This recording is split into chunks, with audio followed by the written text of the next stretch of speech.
Hello বন্ধুরা, তোমরা সবাই কেমন আছো? আমি সুমন। আমার চ্যানেলে সবাইকে অনেক অনেক ওয়েলকাম জানিয়ে আজকে আমি একটা রান্নার রেসিপি তোমাদের সাথে শেয়ার করতে চলে এসেছি। এখানে আমি কিছু আলুর খোসা ছাড়িয়ে মাঝখান দিয়ে দুফালা করে কেটে নেব। আর ওদিকে দেখো আমি বাদাম ভিজিয়ে রেখেছি, এখানে কাঠবাদাম আর কাজু বাদাম। ওই দুটো ভিজিয়ে রেখেছি কেন, ওটাকে আমি একটা স্মুথ পেস্ট বানাবো।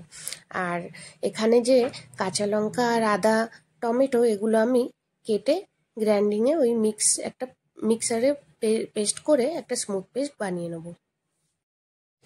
আজকে যে আলুর দমটা বানাবো সম্পূর্ণ নিরামিষ ভাবেই বানাবো, আর পুরোপুরি খেতে কিন্তু অনুষ্ঠান বাড়ির মতন টেস্ট হবে। আর যেহেতু আমি সকালে ব্রেকফাস্টে বানাচ্ছি আলুর দমটা, তার সাথে আমি ফুলকো লুচিও করব। আর এই আলুর দম কিন্তু খিচুড়ির সাথে বলো কি ফ্রাইড রাইসের সাথে বলো, খেতে খুব ভালো লাগে। এখানে এই যে টমেটোগুলো কুচি করে আদা আর কাঁচা লঙ্কাটা আমি পেস্ট বানিয়ে নেব। আর ওদিকে আমি কড়াইটা বসিয়ে নেব, ওর মধ্যে ভালো করে আলুগুলো আমি ভাজবো।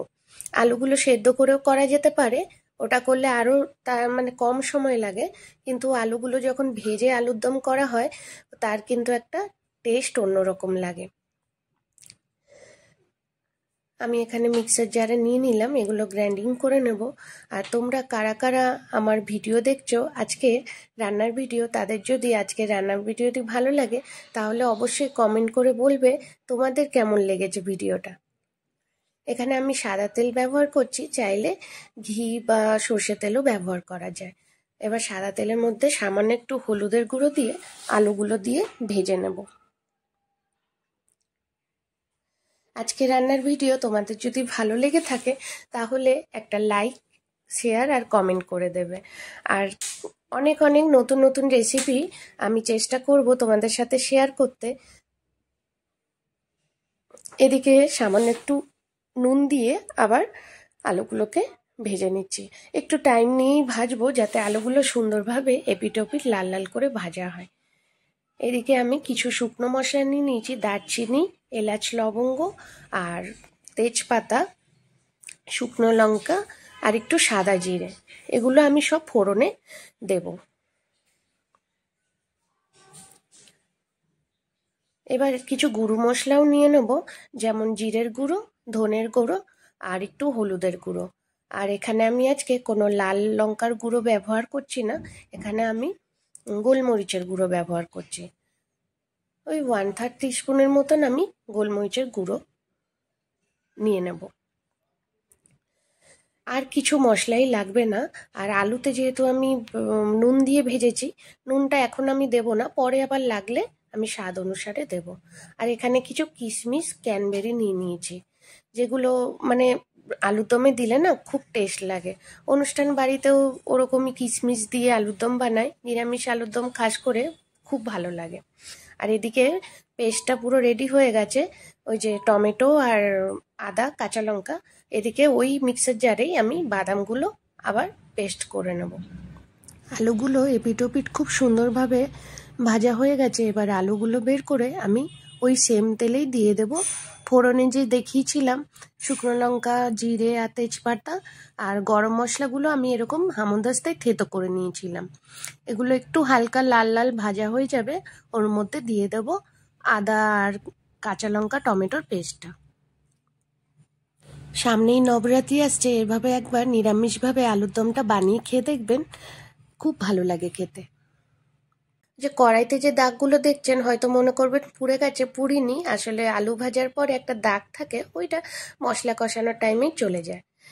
এবার ওর মধ্যে দিয়ে দিলাম গুঁড়ো মশলা, যে জিরে আর ধনে আর হলুদের গুঁড়ো দিয়ে একটু কষাতে থাকবো।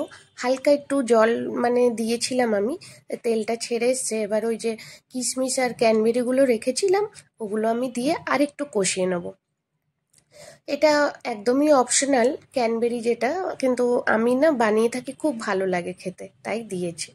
এবার আলুগুলো দিয়ে আমি কষাতে থাকবো।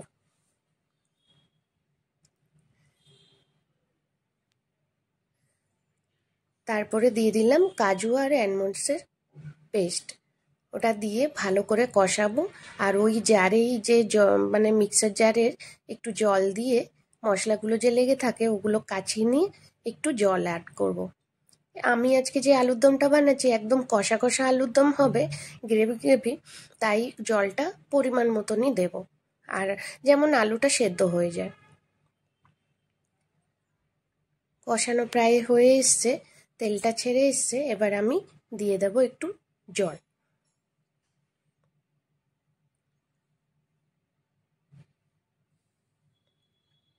জলটা দিয়ে ঢাকা দিয়ে দেব 5-10 মিনিটের মতন। আলুটা সেদ্ধ হয়ে গেলেই ব্যাস হয়ে যাবে আমার আজকে নিরামিষ আলুর দম। হয়ে এসছে, জলটা অনেকটা শুকিয়ে গেছে, আলুগুলো সেদ্ধ হয়ে গেছে। এবার এর মধ্যে আমি আরও কিছু মশলা অ্যাড করব। দিয়ে দিলাম গোলমরিচের গুঁড়ো। এখানে চাইলে আপনারা লঙ্কার গুঁড়োও ব্যবহার করতে পারেন, কিন্তু বাচ্চারা খেতে পারবে এরকম করে করলে। দিয়ে দিলাম একটু কাসুরি মেথি, দিয়ে একটু মিক্স করে নেব।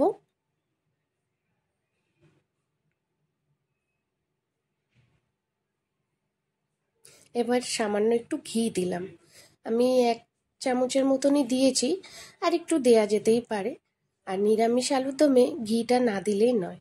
আর একটু সামান্য মিষ্টি, এখানে আমি গুড় দিয়েছি, এটা পুরোপুরি অপশনাল, আপনারা নাও দিতে পারেন। রেডি হয়ে গেছে সকালের ব্রেকফাস্টে। আজকে লুচির সাথে এই আলুর দম ছিল, মাখা মাখা আলুর দম, আর একদম পুরো অনুষ্ঠান বাড়ির মতন স্বাদ কিন্তু হয়েছিল। তোমাদের কেমন লাগলো আজকের রেসিপিটা? যদি আজকের রেসিপিটাও ভালো লেগে থাকে তোমাদের, তাহলে আমার চ্যানেলটিকে সাবস্ক্রাইব করে আমার পাশে থাকবেন সবাই। আজকে দেখেন আমি ফুলকো লুচি বানিয়েছিলাম, আর ওখানে একটু পায়েসও ছিল। সকালে যদি এরকম ব্রেকফাস্ট হয়, সবাই কিন্তু খুশি আনন্দেই ব্রেকফাস্টটা খেয়ে নেবে। আর আমার ঘরে যে পুচকেটা আছে, সে কিন্তু ভীষণ ভালোবাসে আলুর দম দিয়ে লুচি খেতে। ওকে দিয়ে দিয়েছিলাম, ও খাওয়াও শুরু করে দিয়েছিল। আর ঝালটা আপনারা বুঝে দেবেন। কেমন লাগলো আজকের আলুর দমের রেসিপিটা অবশ্যই কমেন্ট করে জানাবেন। আর সবাই সুস্থ থাকবেন, ভালো থাকবেন। সবাইকে অসংখ্য ধন্যবাদ আজকের ভিডিওটি দেখার জন্য। নমস্কার।